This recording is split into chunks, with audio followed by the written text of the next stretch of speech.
io, io non so da dove cominciare, ragazzi. Io non so da dove cominciare. Comincio da qua, che è l'unica cosa che conta. Io non capisco come si può perdere una partita così. Allora, meritata.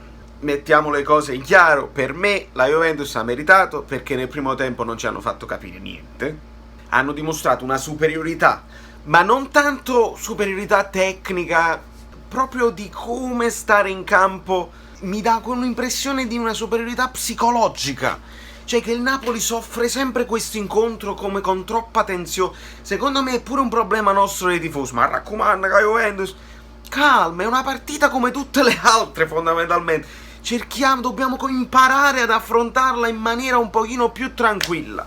E non so se è un caso, sicuramente è un caso, che i gol arrivano dal calciomercato, cioè dai tre che non soffrono questa cosa atavica della rivalità con la Juve. Ha segnato Manolas, probabilmente lui un po' di rivalità ce l'ha a prescindere, da ex romanista. Ha segnato Irving, Lozano e il Chucky, meno male, subito da segnare, perché da pigliare confidenza, segna sempre agli esordi. E Di Lorenzo, cioè è la campagna acquisti, e doveva arrivare un gol di Elmas per chiudere questa cosa qua, ma purtroppo arriva l'autogol su Lis.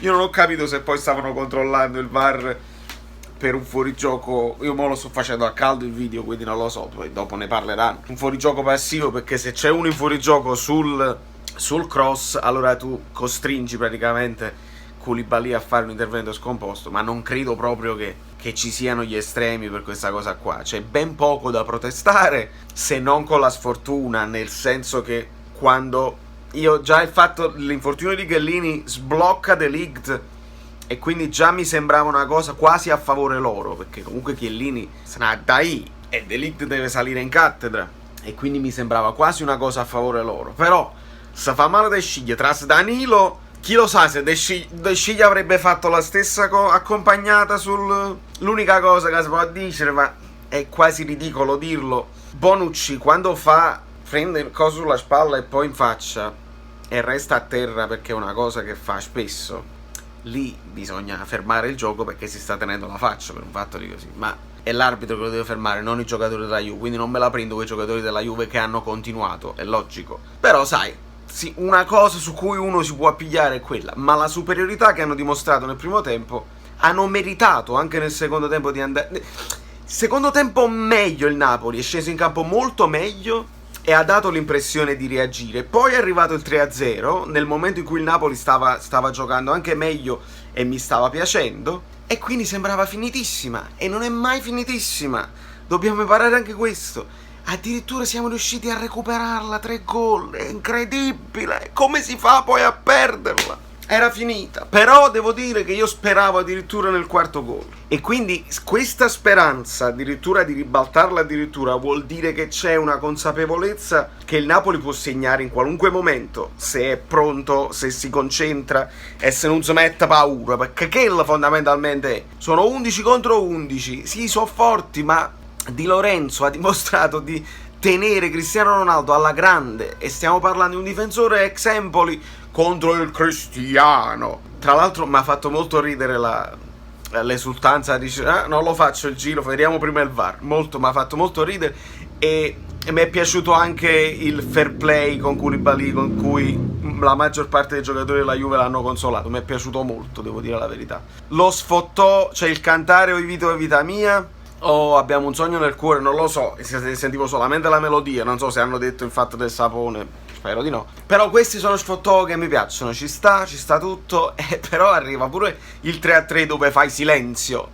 Mi sarebbe piaciuto poter raccontare di un pareggio, quindi del Napoli che col cuore reagisce, non muore mai, perché siamo alle solite. Comunque abbiamo subito 6 gol in 2 partite, è grave, è abbastanza grave. Ne abbiamo fatti 7, ok, ma quante volte puoi ribaltare? Quante volte la puoi prendere per i capelli? Abbiamo regalato un'altra volta un tempo, e questo non può avvenire. Ora, al di là delle cose tattiche, il centrocampo, le cose che vorrei approfondire, ma ho bisogno di più dettagli, perché è ancora in divenire questa formazione, ancora non sono convintissimo delle due posizioni di Zielinski e Fabian Ruiz. Fabian Ruiz mi è sembrato meglio più indietro e Zielinski mi è sembrato meglio più avanti, anche se Zielinski ha il controllo orientato per guadagnare un tempo di gioco a centrocampo, però non lo so.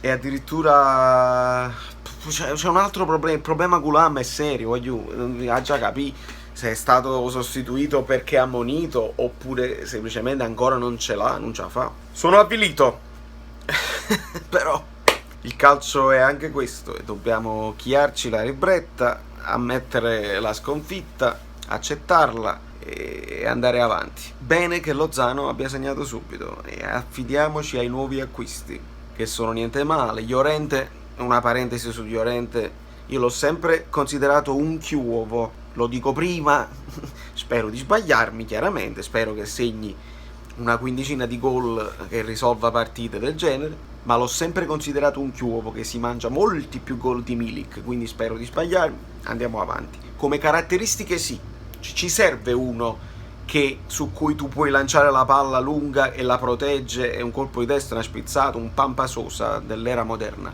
Però lui proprio a fine carriera secondo me si è venuto a mangiare femmina, perché è bellissimo. Non so quanto potrà. Un'altra menzione, Meret. Calmi su Meret perché ha fatto 3-4 parate straordinarie, anche un miracolo su Khedira, quello è un miracolo, e poi altro su un altro sommato di calma su Meret, non voglio sentire proprio niente su Meret, niente proprio, perché siamo subito facili a dire non è buono, le papere, no, vai da calma, è il nostro portiere titolare, quindi calma, accettatelo, sostenetelo, non si può fare, vogliamo demolire i terzini, vabbè, ma il portiere sta tranquillo, quindi calma e sangue freddo e sangue gesso. Da New York Valero Fluido è tutto perché è troppo lungo, non farò editing, non farò niente, sono avvilito, mi sto guardando i gol, mamma caro.